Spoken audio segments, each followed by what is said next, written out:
예수님은 이 세상을 떠나실 때 우리에게 명령을 하나 주셨습니다. 마태복음 28장 19절에서 20절에 보시면 예수님의 지상 대명령이 나옵니다. 그 말씀에 보시면 이렇게 말씀하고 있죠. 너희는 가서 모든 민족으로 제자를 삼아라.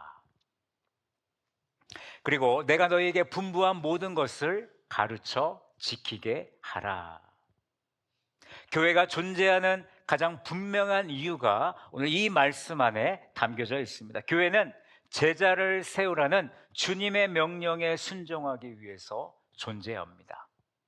그러나 많은 교회가 이 명령을 알고도 실제로는 모이는 교회, 행사하는 교회에 머무르기 쉽습니다. 예배도 드리고 봉사도 하지만 정작 우리는 사람을 온전한 그리스도의 제자로 세우고 있는가? 이 질문 앞에서는 우리의 마음이 불편해질 수 있습니다. 예수님은 수많은 무리와 함께 계셨지만 예수님과 함께한 모든 사람들이 제자는 아니었습니다. 교회 안에도 예수의 제자가 있고 예수의 팬이 있습니다. 오늘 이 예배를 드리는 여러분 스스로에게 질문해 보시기 바랍니다. 나는 예수의 제자인가? 예수의 팬인가? 제자와 팬의 차이점을 알아야 되는데 그래야 내가 누군 줄 알겠죠. 제가 한번 표를 준비해 봤습니다. 예수의 팬은 누구인가? 호감을 가지는 사람이죠. 예수님을 좋아합니다. 말씀을 감동으로 받습니다. 예수님이 나에게 어떤 도움을 주시는가 집중하죠. 그런데 예수님의 제자는요, 헌신합니다. 예수님을 따라갑니다. 말씀을 순종과 실천으로 살아냅니다. 예수님의 팬은 선택적인 수용을 합니다. 듣기 좋은 말씀만 듣습니다. 불편한 말씀은 외면하는 것이죠. 그래서 말씀을 지식으로만 소비합니다. 하지만 예수님의 제자는요, 전적인 순종이 있습니다. 말씀이 불편해도 그 말씀을 따라가려고 합니다. 말씀이 삶과 가치관을 재창조하고요, 말씀을 삶의 기준으로 삼고 있습니다. 예수님의 팬은 감정의 신앙, 즉 분위기와 감정과 상황에 따라서 신앙이 흔들립니다. 섬김보다는 판단이 먼저 앞섭니다. 나의 판단이. 예수님의 제자는 어떻습니까? 변화의 신앙을 가집니다. 삶의 열매로 증명이 되고 공동체를 세우고 변화의 길, 성화의 길, 예수님을 닮아가는 그 길을 걸어갑니다. 예수님의 팬은요, 예수님도 함께함을 믿습니다. 삶의 한 부분을 예수님을 한 부분으로 두는 거죠. 편할 때만 주님을 찾습니다. 그의 삶에 어려움이 오면, 그의 삶에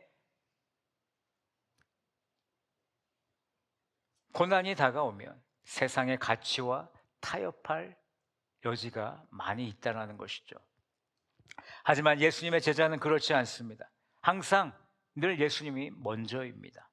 직장과 가정과 관계와 시간과 재정이 제자도적인 관점으로 정렬이 되어 있습니다. 우선순위가 항상 먼저 그의 나라와 그의 의에 속해 있다는 것입니다. 예수님의 팬은 관람자입니다. 교회를 구경합니다. 사역은 다른 사람이 하는 것으로 여기고 방모임과 섬김과 전도에 소극적입니다. 하지만 예수님의 제자는 동역자로서 공동체를 세우는 사람이죠. 성도입니다. 방모임을 통해 삶을 나누고 서로를 세워줍니다. 그리고 교회의 비전과 월드 사역의 충성으로 동참하는 성도가 예수의 제자라는 것입니다. 여러분은 예수의 제자입니까? 예수의 팬입니까? 간절히 바라기는 우리 서머나 교회 안에는 예수의 제자가 더 많아지기를 원합니다. 우리 서머나 교회의 비전은 이렇습니다. 월드 사역으로 예수님의 명령에 충성하여 생명의 면류관을 받는 교회. 여러분, 월드 사역의 마지막 알파벳 D, 디사이플링 처치, 즉 제자 삼는 교회입니다. 예배와 방모임과 봉사와 전도와 선교, 결국 어디를 향해야 되느냐? 그리스도의 장성한 분량까지 자라는 온전한 제자를 세우는 것입니다. 그래서 오늘 우리는 다음 질문 앞에 서야 되는데, 왜 우리는 제자 삼는 교회가 되어야 하는가? 이 시간 이 질문에 대한 답을 본문 말씀을 통해서 함께 찾아보도록 하겠습니다.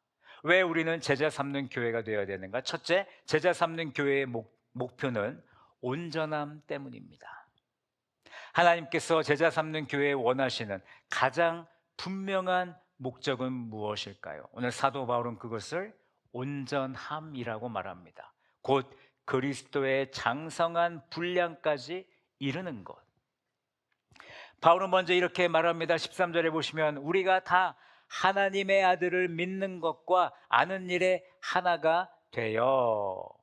여기서 우리가 다라는 표현은 개인의 신앙 성장을 넘어서 교회 전체가 함께 걸어가야 될 공동체적인 여정이라는 것을 의미합니다. 여러분, 제자는 혼자 만들어지는 것이 아닙니다. 성도는 혼자 자라지 않습니다.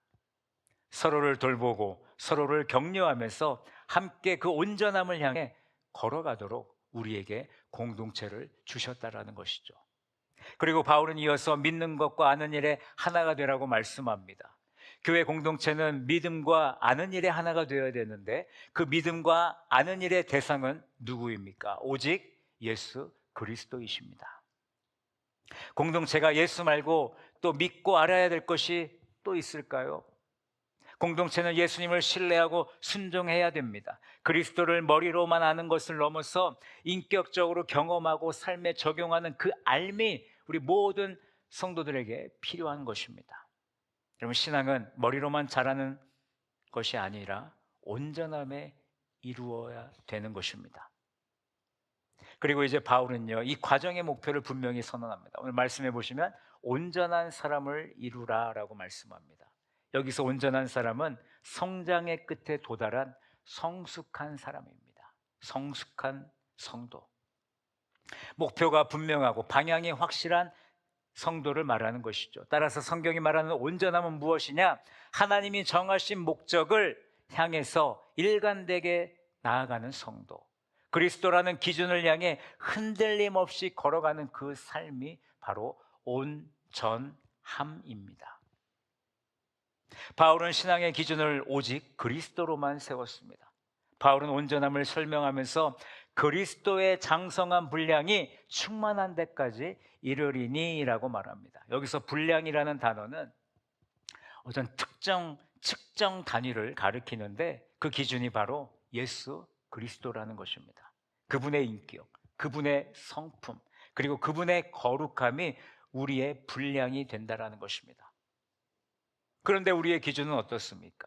우리가 신앙생활 하다 보면 예수 그리스도가 기준이 아니라 목사님이 기준이 될 때가 있고, 장로님이 기준이 될 때가 있고, 권사님이 기준이 될 때가 있어요. 아, 나는 저 장로님처럼만 신앙생활하면 좋겠다. 나는 저 권사님처럼 신앙생활하면 좋겠다. 또 어떤 분들은 이렇게 말씀하십니다. 신앙생활은 나만큼만 하면 돼. 내가 모범이니까 나만큼만 해. 정말 그럴까요? 신앙의 목표와 기준은 사람이 되어서는 안 됩니다. 우리의 신앙의 목표와 기준은 오직 예수 그리스도인 줄로 믿습니다. 우리 다 함께 선포하겠는데요. 내 신앙의 목표와 기준은 오직 예수 그리스도입니다. 시작.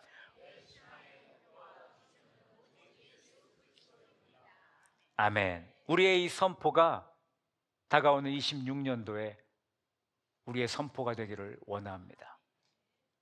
우리는 사람을 바라보는 것이 아니라 그리스도를 바라보면서 끝까지 믿음을 지키는 성도가 되어야 됩니다.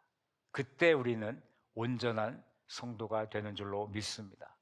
여러분, 이것이 교회가 존재하는 이유입니다. 교회는 사람을 모으는 곳이 아니라 사람을 온전한 그리스도의 제자로 세우는 곳이 되어야 된다는 것입니다. 교회가 있어야 할 자리, 성도가 자라야 할 방향은 단 하나, 그리스도를 닮는 온전함이라는 것이죠. 성경은 여러 곳에서 이 진리를 강조합니다. 예수님은 마태복음 5장 48절에서 하나님이 우리에게 바라시는 신앙생활의 방향을 말씀해 주셨어요. 그러므로 하늘에 계신 너희 아버지의 온전하심 같이 너희도 온전하라. 골로새서 1장 28절에서 바울은 이렇게 선언합니다. 각 사람을 그리스도 안에서 완전한 자로 세우려 함이니. 바울이 사역을 하면서 가르치고 권면했던 이유는 성도를 그리스도를 닮은 완전한 사람, 온전한 사람으로 세우는 것이었습니다. 이 온전함의 그림을 예수님은 요한복음 15장에서 포도나무와 가지의 비유로 우리에게 말씀해 주셨습니다. 여러분, 가지는 어디에 붙어 있어야 됩니까? 나무에 붙어 있어야 됩니다. 그래야만 온전하고 건강한 열매를 맺을 수 있는 것이죠. 여러분, 하나님이 기대하신 열매는 그리스도와 연결된 삶에서 나오는 온전한 열매입니다. 곧 예수님의 인격과 사랑이 드러나는 그 열매를 맺기 위해서는 우리가 예수님께 붙어 있어야 된다는 것이죠. 이제 이 온전함을 교회 안에서는 어떻게 이해해야 할지를 생각해 봅니다. 여러분, 교회의 목표는 이 주일 예배의 출석을 높이는 것이 아닙니다. 사역을 채우는 것도 아니고요, 분위기를 좋게 만드는 것도 아니고, 교회의 목표는 그리스도를 닮는 성도를 세우는 것, 말씀에 뿌리 내린 성도를 세우는 것, 그리고 온전한 믿음의 길을 함께 걷는 공동체를 세우는 것이 교회의 목표입니다. 성도 여러분, 하나님은 우리에게, 오늘 예수님은 우리에게 그리스도의 장성한 분량이 충만한 데까지 이르라라고 말씀하셨습니다. 오늘 이 시간 우리 안에 있는 신앙의 낮은 기준을 내려놓기를 원합니다. 스스로 만족하던 그 신앙을 내려놓기를 원합니다. 나보다 못한 사람을 보면서 안심했던 나의 신앙을 내려놓기를 원합니다. 우리의 기준은 언제나 내가 아니라, 저 사람이 아니라 예수 그리스도여야 합니다. 그분이 우리를 부르셨고 그분이 우리를 온전함으로 이끄시기 때문이죠. 교회는 온전함을 향해 함께 걸어가는 사람들이 모인 곳입니다. 간절히 바라기는 우리 서머나 교회가 그 길을 끝까지 걸어가는 모범을 보이는 교회가 되기를 예수님의 이름으로 간절히 축원합니다. 두 번째, 왜 우리는 제자 삼는 교회가 되어야 하는가? 온전하지 못하면 요동하기 때문입니다. 만약 우리가 온전함으로 자라지 않는다면 어떤 일이 벌어질까요? 바울은 이 문제를 그냥 지나치지 않고 오늘 이렇게 말합니다. 온전함에 이르지 못하면 반드시 흔들리게 된다. 바울은 14절에서 아주 구체적인 경고를 우리에게 해주고 있습니다. 우리 14절 말씀을 다시 한번 큰 목소리로 읽습니다. 시작. 이는 우리가 이제부터 어린아이가 되지 아니하여 사람의 속임수와 간사한 유혹에 빠져 온갖 교훈의 풍조에 밀려 요동하지 않게 하려 함이라. 아멘. 이 말씀은 온전함의 필요성을 우리에게 실질적으로 드러내고 있습니다. 바울은 온전함을 갖추지 못한 신앙이 어떤 결과를 낳는지, 그리고 왜 제자 삼는 교회가 필요할 수밖에 없는지를 우리에게 분명히 말해주고 있습니다. 바울은 먼저 어린아이가 되지 아니하여 라고 말합니다. 여기서 어린아이는 말을 제대로 못하고 상황을 이해하지 못하는 분별력과 판단력이 부족한 상태, 즉 책임을 감당할 능력이 없는 그 어린아이를 말하는 것입니다. 여러분, 아이를 다 키워보셨죠? 예. 우리가 키워봐서 아는데, 아이들은요, 정말 자극에도 쉽게 반응합니다. 그리고 상황에 따라 기뻤다가 슬펐다가, 울었다가 웃었다가 울다가, 금세 그들의 마음이 방향이요 바뀝니다. 바울이 말한 영적 어린아이도 그렇습니다. 하나님의 말씀보다 감정이 앞서고 예수님의 말씀보다 사람의 말에 더 크게 흔들리고 말씀의 기준보다 상황의 압박에 쉽게 굴복하는 그런 어린아이와 같은 모습. 온전함이 없으면 신앙은 반드시, 여러분, 이 단계에 멈추게 됩니다. 그래서 바울은 어린아이가 되지 말라라고 오늘 우리에게 경고하고 있는 것입니다. 바울은 이어서 사람의 속임수와 간사한 유혹이라는 표현을 사용합니다. 속임수라는 단어는요, 당시 주사위 놀이에서 도박에서 상대를 속였던 기술을 가리키는 것인데, 즉 교묘하고 치밀하게 사람을 현혹하는 그런 거짓을 말합니다. 또한 간사한 유혹은 고의적으로 사람을 미혹시키는 왜곡된 가르침입니다. 곧 겉으로는 그럴듯하지만 속은 비진리로 가득한 그런 가르침입니다.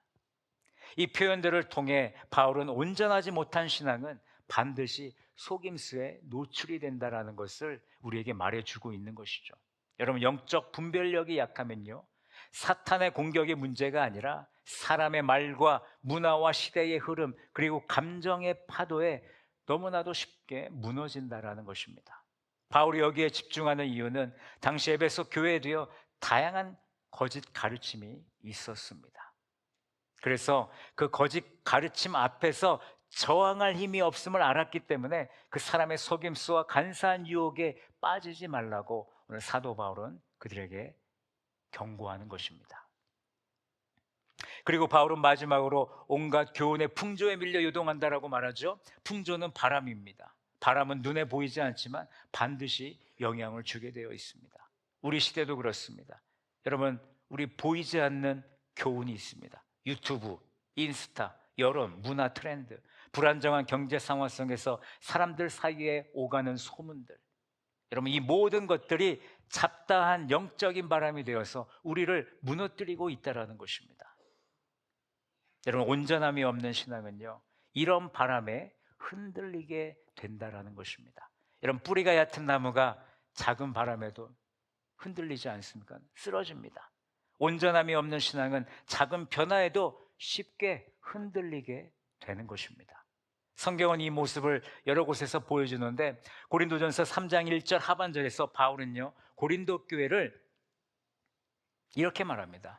육신에 속한 자, 어린아이를 대함과 같이 한다라고 말합니다. 왜 그랬습니까? 고린도 교회 안에는요, 시기와 분쟁이 있었고 사람 중심으로 교회가 흔들렸기 때문이었습니다. 그리고 히브리서 5장 12절 이하의 말씀에서는요, 이런 말씀을 해요. 때가 오래되었는데 여전히, 때가 오래되었으면 그들이 선생이 되어야 되는데 여전히 어린아이와 같다. 말씀에는 초보이고 단단한 음식은 못 먹고 젖이나 먹어야 하는 어린아이와 같음을 히브리서 기자는 책망하고 있습니다. 왜냐하면 진리를 분별할 힘이 그들에게 없기 때문입니다. 여러분, 이 구절들은 바울의 경고와 동일한 흐름을 우리에게 보여줍니다. 온전함의 결핍이 결국에는 요동의 원인이라는 사실을 우리에게 가르쳐주고 있는 것입니다. 성도 여러분, 우리가 흔들리는 이유는 무엇입니까? 경제적인 불안 때문에 흔들리십니까? 아니면 육신의 아픔, 건강의 문제로 흔들리고 계십니까? 아니면 인간관계의 문제일까요? 물론 그 문제들도 하나하나 어떻게 보면 원인이 될 수 있겠지만, 바울의 관점에서 흔들림의 근본 원인은 무엇이냐? 온전함이 부족하기 때문입니다. 여러분, 구약의 출애굽한 이스라엘 백성들을 보십시오. 그들은 홍해를 건너는 기적을 경험했어요. 만나와 메추라기를 경험했고 불과 구름을 경험했습니다. 그러나 조금만 목이 마르면 그들은 어떻게 했습니까? 원망했습니다. 조금만 힘들면 애굽으로 다시 돌아가자라고 그들은 소리쳤습니다. 기적을 경험했지만 그들에게는 온전함이 없었기 때문에 그들은 흔들렸던 것입니다. 은혜는 있었지만 뿌리는 없었던 그 삶의 모습을 우리에게 보여준 것이죠. 교회 안에서도 이런 모습은 자주 나타납니다. 우리가 사역을 하다가 갈등이 생기면 우리는 그 사역을 내려놓습니다. 소문을 들으면 사실 확인도 없이 상처받는 성도들이 일어나요. 오해하는 성도들이 있습니다. 작은 의견 차이에도 이 공동체를 떠나는 성도들이 있습니다. 여러분, 이런 모습은 성품의 문제가 아니라 온전함의 부족에서 나오는 모습입니다. 온전함이 부족하면요, 그 신앙은 상황의 노예가 되는 겁니다. 상황의 포로가 되는 거예요. 상황을 이길 수 없다라는 얘기입니다. 그러므로 제자 삼는 교회는 요동하지 않는 성도를 세우고 말씀의 기초를 세우고 진리의 기준을 분명하게 하고 신앙을 환경이 아니라 예수 안에 뿌리 내리게 하는 교회로 바로 제자 삼는 교회가 되어야 되는 것입니다. 이것이 온전함을 향한 공동체의 역할인 것입니다. 사랑하는 성도 여러분, 오늘 이 말씀 앞에서 우리 자신을 스스로 살펴보았으면 좋겠습니다. 나는 어떤 바람에 흔들리고 있는가? 나는 어떤 말 한마디에 신앙이 요동하고 있는가? 나는 어떤 문제를 만나면 그렇게 마음이 쉽게 무너지는가? 하나님은 이 질문을 통해 우리의 내면이 온전함을 필요로 한다는 그 사실을 우리에게 가르쳐주고 계신 것입니다. 하나님은 우리 서머나 교회와 성도를 반석 위에 세워진 집처럼 만들고 싶어 하는 줄로 저는 그렇게 믿습니다. 그 길은 단 하나죠. 온전함을 향해 자라가는 것이고 우리가 그 온전함 속에서 요동하지 않는 것입니다. 왜 우리는 제자 삼는 교회가 되어야 되는가? 첫째, 제자 삼는 교회의 목표는 온전함 때문이었고, 두 번째, 온전함에 이르지 못하면 요동하기 때문에 우리는 제자 삼는 교회가 되어야 된다라고 말씀을 나눴습니다. 마지막으로 왜 우리는 제자 삼는 교회가 되어야 되는가? 사랑 안에서 진리를 행할 때 우리는 그리스도께까지 자라기 때문입니다. 우리 15절 말씀을 함께 읽도록 하겠습니다. 시작. 오직 사랑 안에서 참된 것을 하여 범사에 그에게까지 자랄지라. 그는 머리니 곧 그리스도라. 아멘. 바울은 15절에서 온전함의 길을 세 단어로 요약합니다. 사랑, 진리, 자람. 이 세 단어는요, 제자 삼는 교회의 핵심이고 그리스도를 닮아가는 성도의 삶을 가장 정확하게 보여주는 것입니다. 바울은 먼저 오직 사랑 안에서라고 말합니다. 바울이 말하는 사랑은요, 상대의 영적인 유익을 위해 자신을 희생하는 행동입니다. 성도 간의 사랑은 상대방이 더 온전한 사람으로 세워지도록 돕기 위해 필요합니다. 그래서 사랑은 제자도의 기본이 되는 것이죠. 사랑이 없는 관계는 성장할 수 없습니다. 사랑이 없는 공동체는 서로를 세워줄 수가 없습니다. 사랑이 없으면 권면은 공격이 되고 지적은 상처가 되고 진리는 부담으로 들릴 수밖에 없는 겁니다. 그래서 바울은 온전함의 출발을 사랑 안에서라고 말하는 것입니다. 그러나 사랑만 있다고 해서 여러분 온전함이 이루어질까요? 그렇지 않습니다. 바울은 이어서 참된 것을 하여라고 말합니다. 이 표현은 문자적으로 진리를 말하고 진리대로 살라라는 뜻입니다. 즉 제자는 진리를 알고 말하는 것뿐만 아니라 그 진리에 맞게 행동하는 사람이어야 합니다. 여기서 우리는 중요한 균형을 보게 되는데 사랑과 진리가 하나로 결합될 때 성도는 온전함으로 자랄 수 있다는 것입니다. 진리를 말할 때 사랑을 잃어버리지 않고 사랑을 실천할 때 진리를 희생하지 않는 것, 이것이 바로 제자도를 이루는 핵심이 되는 것입니다. 이 사랑과 진리의 균형은요, 사도행전 18장 후반부에 잘 나타납니다. 아볼로는 뛰어난 설교자였습니다. 그런데 복음에 대한 이해가 좀 부족했습니다. 온전하지 않았어요. 그때 브리스길라와 아굴라가 그를 따로 데려다가 하나님의 도를, 예수님의 도를 더 정확하게 가르쳐 주었습니다. 그들은 아볼로를 정죄하지 않았습니다. 그의 약점을 드러내며 그를 창피하게 만들지도 않았습니다. 대신 사랑으로 품었고 진리를 바로 알려주었습니다. 그래서 아볼로는요, 이후에 강력한 복음 사역자로 세워지게 됩니다. 여러분, 이 사건은 사랑 안에서 진리를 행하는 제자 삼는 교회의 모델을 우리에게 보여주는 것입니다. 바울은 사랑과 진리를 행하며 범사에 그에게까지 자랄지라라고 오늘 계속해서 말씀합니다. 여러분, 범사는 우리가 잘 알고 있죠. 모든 영역, 모든 순간, 모든 관계, 모든 선택을 의미합니다. 사랑과 진리는 특정한 순간에만 나타나는 어떤 그런 신앙적인 우리의 태도가 아닙니다. 주일에만 사랑과 진리가 드러나는 것이 아니라 매일 나의 삶 가운데 사랑과 진리가 드러나야 된다는 것을 우리에게 말씀해 줍니다. 그런데 무엇보다 중요한 것은 무엇이냐? 방향이라는 것이죠. 계속해서 보십시오. 그에게까지라고 말씀합니다. 다시 말씀드리지만 우리의 신앙의 방향은 무엇입니까? 목표는 무엇입니까? 내 옆에 있는 성도가 아니라 오직 예수 그리스도입니다. 언제나 예수 그리스도. 그분 외에 우리의 방향, 우리의 목표는 없습니다. 그리스도가 보여주신 사랑, 그리스도가 살아내신 그 진리, 그리스도가 이루신 순종, 그리스도가 가르쳐 주신 그 순종이, 그 겸손이 우리의 기준이 되어야 된다는 것입니다. 그래서 그것이 자라나야 된다는 것이죠. 자랄지라라는 표현은 점진적이고 지속적인 성장으로 날마다 조금씩 예수 그리스도를 닮아가는, 예수 그리스도와 가까워지는 그 성화의 삶을 말하는 것입니다. 여러분, 자라는 것은요, 어떻게, 우리는 무엇으로 자라야 됩니까? 디모데전서 4장 5절에 하나님의 말씀과 기도로 거룩하여짐이라. 우리는 하나님의 말씀과 기도로 거룩해져야 되는 줄로 믿습니다. 주님의 말씀은 내 발의 등이요 내 길의 빛이라고 하셨습니다. 그렇기 때문에 우리에게 말씀이 필요한 것입니다. 우리가 걸어가야 될 길을 환하게 비춰주시기에 그 말씀이 필요한 것이고, 또한 기도는 우리의 영적인 호흡이기 때문에, 하나님과의 대화이기 때문에 그 기도가 있어야 우리가 영적으로 승리하는 삶을 살아낼 수 있다는 것입니다. 그래서 우리는 매일 큐티하기를 도전해야 됩니다. 여러분, 하나님의 말씀과 기도로 그리스도를 닮아가는 가장 완벽한 그 방법을 이용해서 그리스도를 닮아가는 우리 서머나 성도들이 되기를 간절히 바랍니다. 그래서 큐티를 꼭 하셔야 되는 겁니다. 계속해서 바울은요, 우리의 목표인 그리스도를 머리라고 오늘 부르고 있습니다. 머리는 몸 전체를 움직이는 중심이며 생명의 근원입니다. 교회의 머리는 예수 그리스도이십니다.